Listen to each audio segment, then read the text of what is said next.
but I do want to go to Brett in the audience. Let's find out from students. That was a nice conciliatory, sort of unifying message that I don't buy for 1 second. What do students think? The most telling moment for me is when he translates his own speech.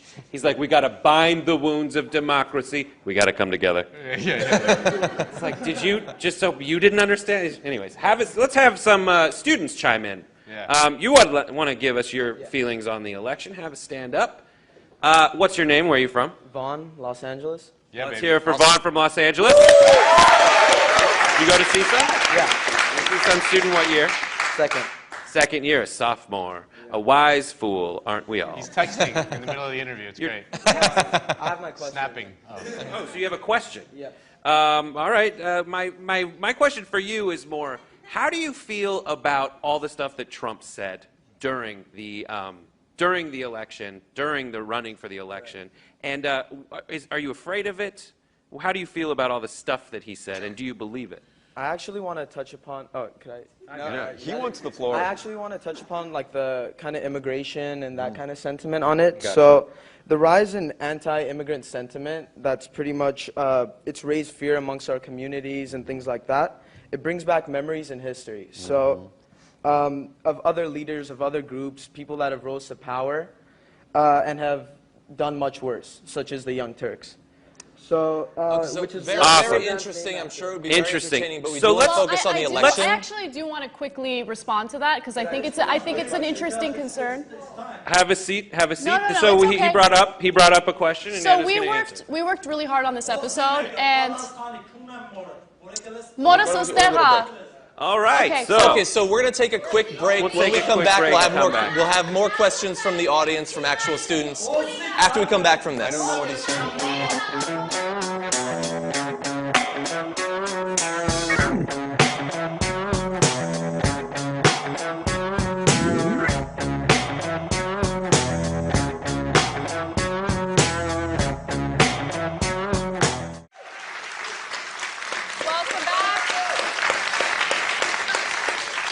Welcome back to the Young Turks on Fusion. I'm Anna Kasparian, a proud Armenian, about to talk about the future of the Democratic Party. Oh, yeah. All right, so let's talk about democracy and what happened to it during this election.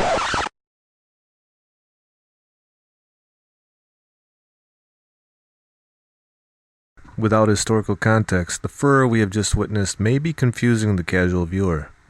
Clues to what it is all about are when the student mentions Young Turks in association with oppressive views towards immigration and the fears they elicit, and is quickly shut down, and also how Anna Kasparian comes back from the hasty break, identifying herself as a proud Armenian.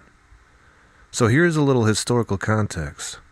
Back in 1915, the Ottoman government systematically exterminated 1.5 million Armenians, mostly Ottoman citizens within the Ottoman Empire and its successor state, the Republic of Turkey. The Armenian Genocide was organised by the fanatical nationalists Enver Pasha and Talat Pasha. They led a group called the Young Turks, who ruled in the dying days of the Ottoman Empire. In World War I, their empire faced collapse, with the Russians attacking from the northeast and the Allies from the south. And fearing a rise of Armenian nationalism, they sent in the death squads. It was a meticulously planned exercise. The first part of the plan was to kill all Armenian leaders, intellectuals and professionals in their towns and villages before starting the deportations. The initial massacres, the survivors were then ordered to the Syrian desert in death marches. To quote Wiki, the starting date is conventionally held to be 24 April 1915, the day that Ottoman authorities rounded up, arrested and deported 235 to 270 Armenian intellectuals and community leaders from Constantinople to Ankara, the majority of whom were eventually murdered. The genocide was carried out during and after World War I and implemented in two phases. The wholesale killing of the able-bodied male population through massacre and subjection of army conscripts to forced labor, followed by the deportation of women, children, the elderly, and the infirm on death marches leading to the Syrian desert. Driven forward by military escorts, the deportees were deprived of food and water and subjected to periodic robbery, rape, and massacre.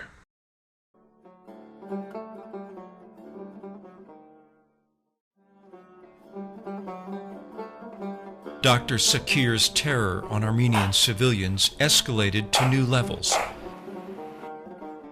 These recurring methods of execution were coordinated through the offices of Talat and the CUP as part of the campaign to eradicate the remaining men in the districts marked for deportation. The papers attached to the victims are the bogus charges for which they were lynched. The presence of the auxiliaries posing for the camera is more revealing to the source and motivations behind the atrocity that just occurred. In the rear, to the far right, is a regular Turkish soldier, identified by the standard helmet issued to the Ottoman army in World War I. In the background and foreground, distinguished by their uniforms, are various members of provincial and national security death units. The pulleys above indicate that the victims were hoisted up by their necks in order to prolong their deaths. Leaving every piece of property behind, the Armenians were escorted by Turkish gendarmes out into the open countryside.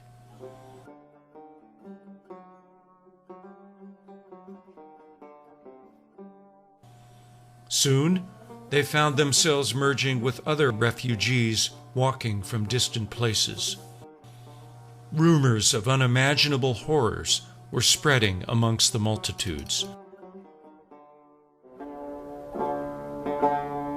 The deportations had begun. For the Armenian race in Anatolia, time ran out.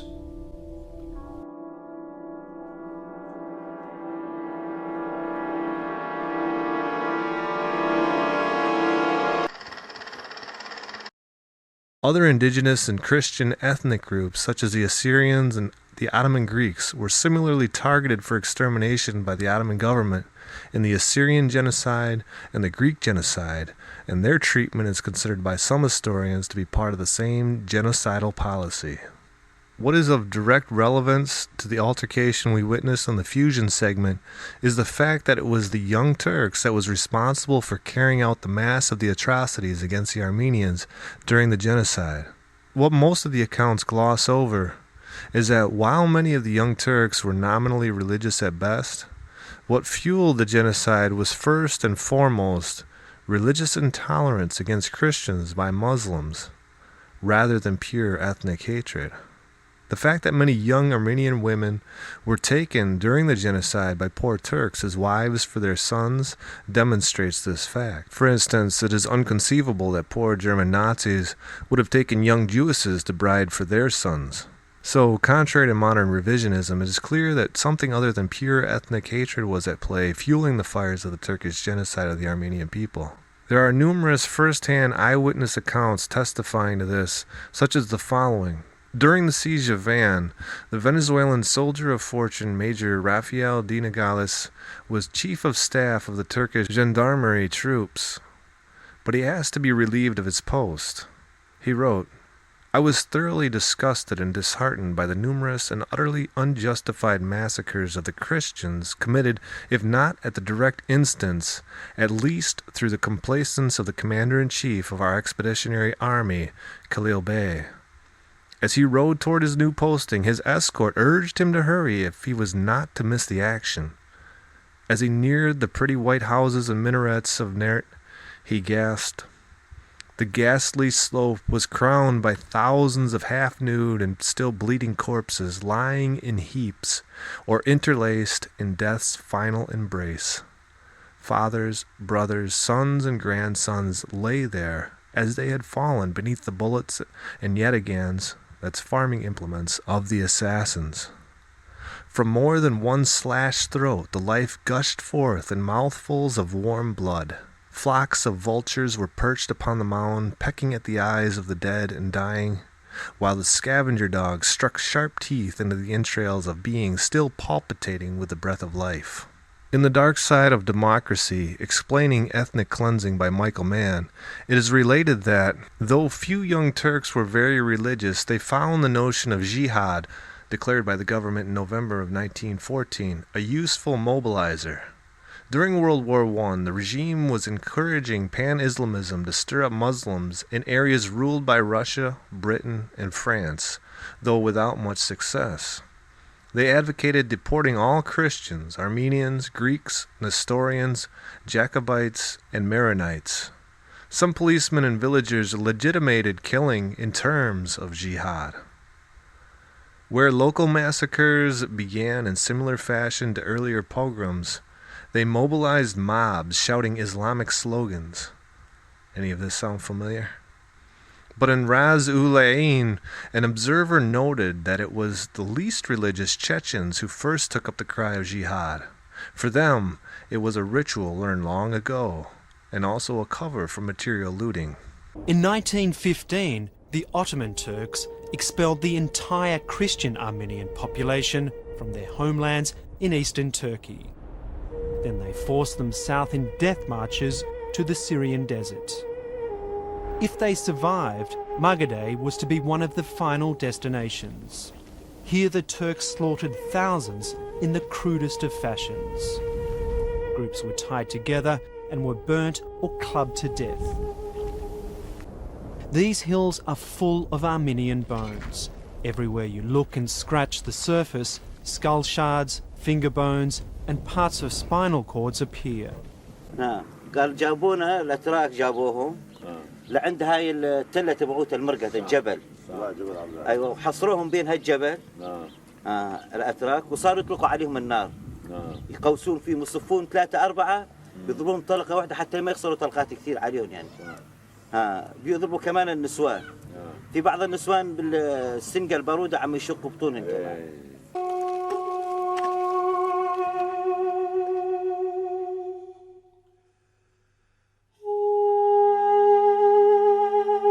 For almost a century, the mass graves of the Syrian desert have not been disturbed or examined. They are a testament to a Holocaust denied. Much of the world still does not recognise the Armenian Genocide, and the Turks strongly deny any role in it. At the time, the world reacted with horror, and the crimes were denounced in Paris, Washington, and London. Dozens of diplomats, historians, and journalists documented and photographed the genocide. Viscount James Bryce, investigating the situation for the British government, concluded in 1916 that 3/4 or 4/5 of a nation had been wiped out. Henry Morgenthau, the American ambassador to the Ottoman Empire and one of the first to warn the world of the massacres, wrote, "None of the horrors of any war compare with the lot of the Armenians." The Armenian Massacre.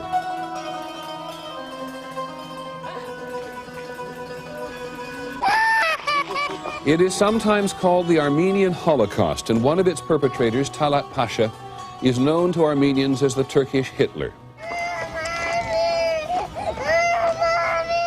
Look at what is happening now to the ethnic Albanians in Kosovo, and you can follow a line that leads, finally, here, to the near annihilation of the Turkish Armenians in 1915.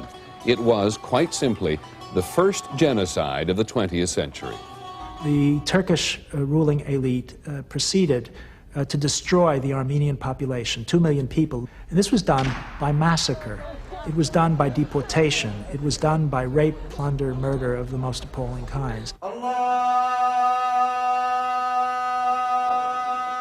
As the century began, the Ottoman Empire was collapsing. The Turks, who were Muslims, were being pushed out of the Balkans, where their Christian subjects were in open rebellion. And inside Turkey, 2 million Christian Armenians were demanding better treatment. As Armenians continued to agitate for change, they were met with more and more violence. There was some hope when a new regime called the Young Turks took power in 1908, promising freedom and equality for all ethnic minorities. But they broke their promises, And in the name of a new Turkish empire, they moved viciously against the Armenians.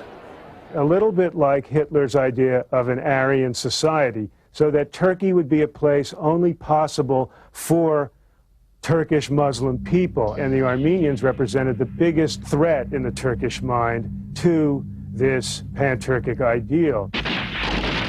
When Turkey became involved in the First World War on the side of the Germans, the Turkish leadership arrived at yet another reason to be rid of the Armenians. They feared the Armenians would fight against them, with their Christian Orthodox Russian neighbors to the east. The plan to destroy the Armenian population began 84 years ago this week, with the deportation and eventual murder of the Armenian cultural elite. I was only 12 years old, and they took all my school teachers away. They never came back. The Turkish authorities then turned to the remainder of the civilian population, starving some, burning others. Armenian women tried to avoid rape by burying themselves up to their necks in sand. The Turks herded people into caves and then set brush fires at the mouth of the caves, primitive gas chambers. That way, hundreds of people could be asphyxiated in one fell swoop. Armin Wegener, a German army medic, was so sickened by what he saw that he secretly photographed what was going on so it could not be hidden from the world. Hunger, death, despair shout at me from all sides. The desert has devoured them. As an officer of the Turkish army for the wounded soldiers, I had no difficulty to enter the camps, and I make many photographs. Here is a photograph where you see Armenian priests to make the grave for the dead. And I remember that one of these priests said to me, "Once I was a priest, and now I am a lamb who is gone to be killed."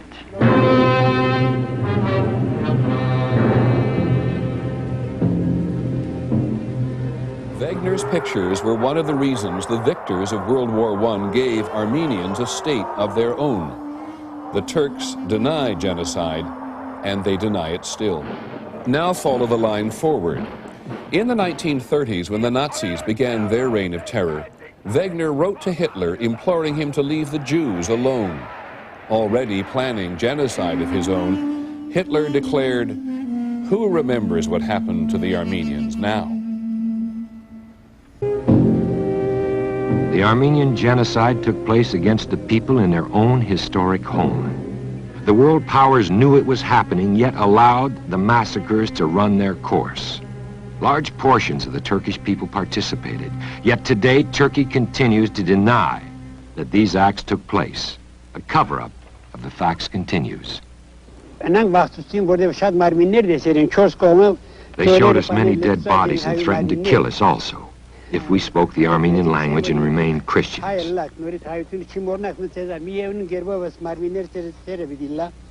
Out of deathly fear, we stopped being Armenian. We were only small boys when the Turks killed our parents.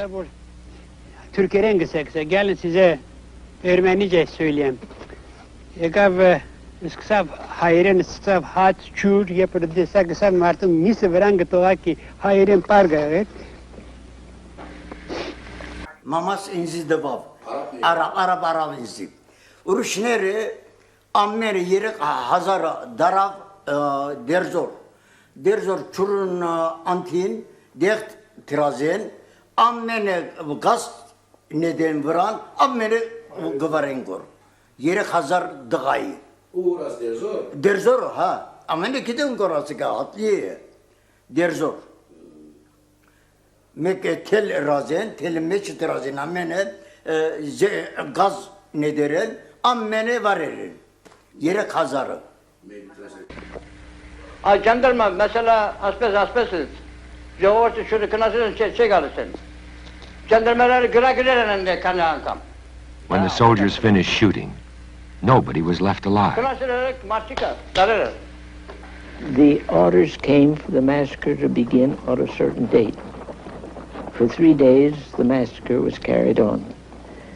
Then word came that it was to stop, and the Armenians were told that if they would disarm and hand in all their arms, everything would be quiet and there would be no more trouble. Well, they were in such a situation, there wasn't anything else they could do. They did, and then word came through the massacre was to go on again. In another instance, he talked with Talat about a particular Armenian and said to Talat, I believe this man is not an enemy of the Turks. This man is friendly to the Turks. And Talat's answer was, no Armenian can be a friend of the Turks after what we have done to them.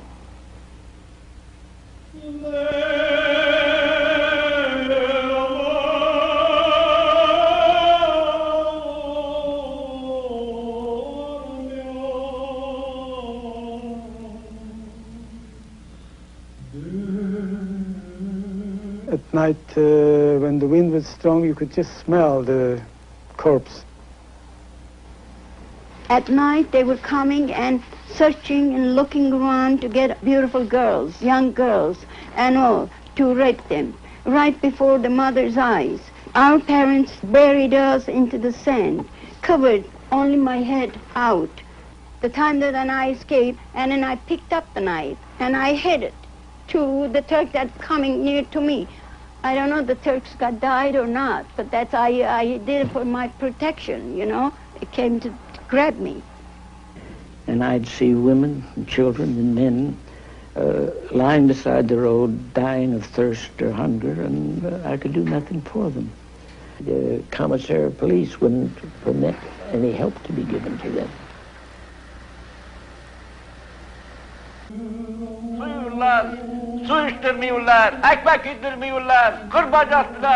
I saw many refugees and dead bodies. People were being tortured and raped. We fled to the mountain, to Musadat, to defend ourselves. We could no longer live under Turkish oppression. It was now freedom or death.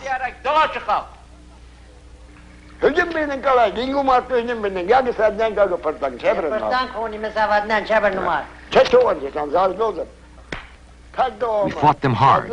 We forced the Turks to retreat.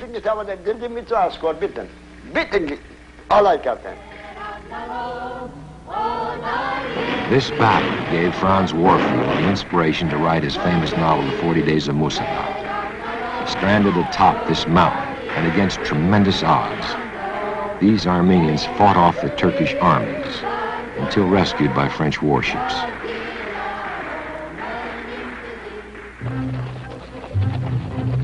Եվ ապմը հայեր գրցին ինքնապաշտպանությունը չառնագել 3 շաբաթ։ Մաս պայմանով որ գիներն ալ հետը մեկտեղ շատ գինգար որ բզդիկը կիրգը Armenian women fighting side by side with the men held off the Turks for 3 weeks. The Turks started the shooting.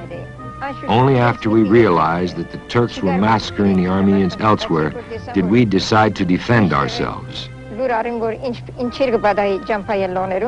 Իրենք ալ որոշեցին, որ ուրեմն փոխանակ ջամփայր տալու ինքնապաշտպանությամբ մենք մեզ կպաշտպանենք եւ այնպես կմեռնենք։ The swiftness of the Turkish onslaught destroyed most of the Armenian people before they could defend themselves.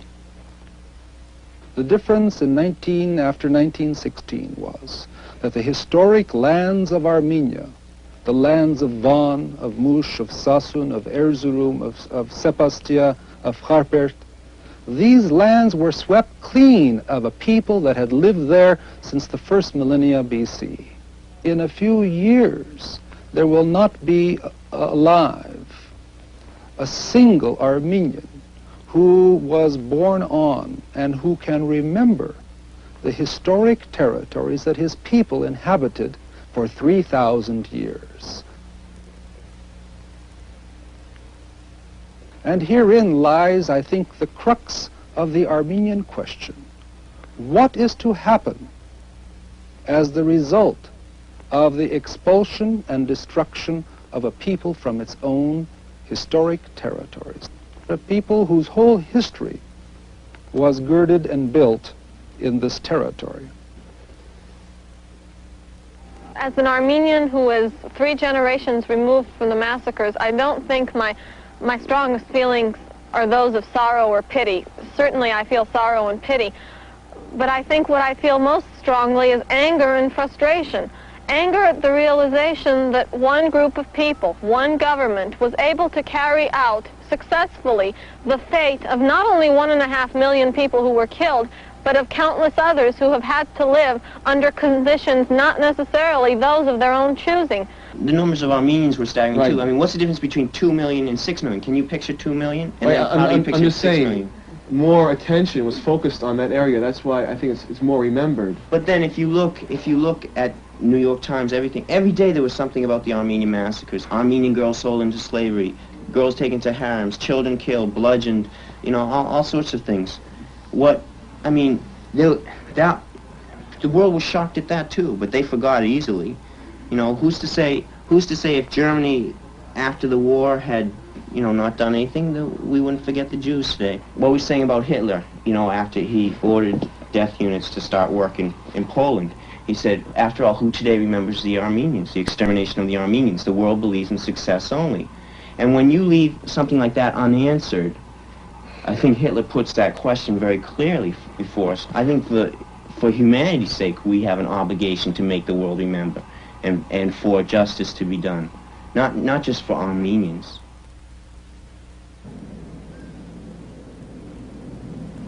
When you represent so many Armenians from a particular district, you become interested in their culture and their background and the history of their country. And I'd heard of what transpired in 1915.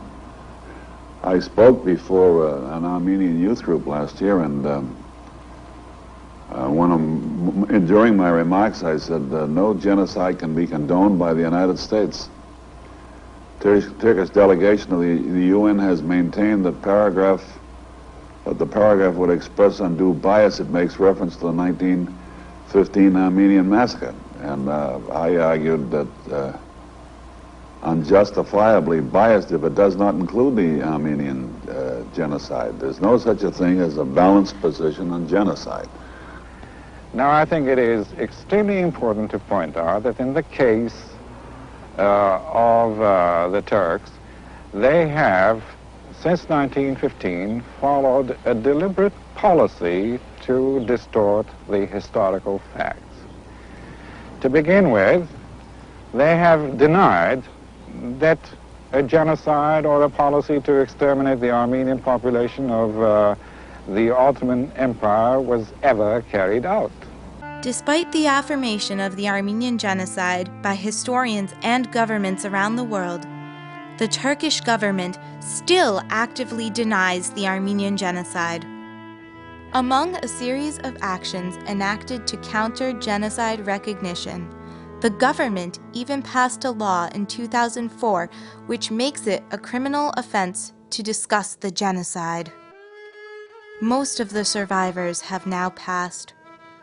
Their families still continue to demand recognition for the suffering inflicted upon their beloved ancestors more than 95 years ago. And the very fact that the world reaction to that genocide 60 years ago wasn't as effective as it should be certainly laid the seeds for the terrorism and the other acts of bitterness against peoples that have been perpetrated since then. I would like to suggest that had the civilized world reacted vigorously to the Turkish policy of genocide during World War I, it is entirely conceivable that the Nazi policy of exterminating the Jews in Europe may not have happened.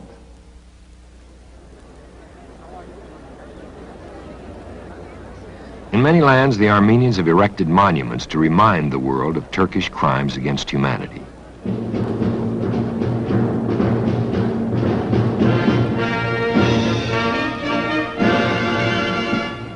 On April 24th of each year, Armenians gather to commemorate the forgotten genocide.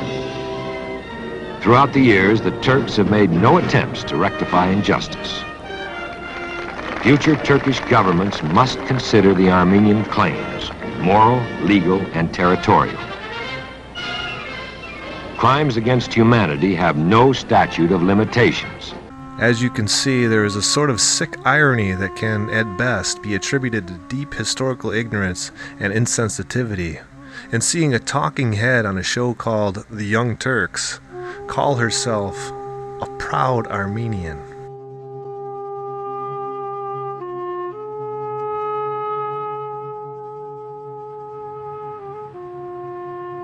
It is the equivalent of someone of Jewish descent calling themselves a proud Jew while working for a show called The Hitler Youth, or The Nazis.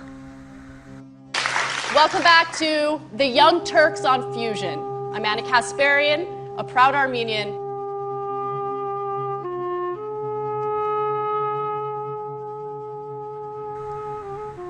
But what it really betrays is the deep-seated animosity the radical left has toward Christianity. The utter hypocrisy they demonstrate by defending and supporting anything Islam.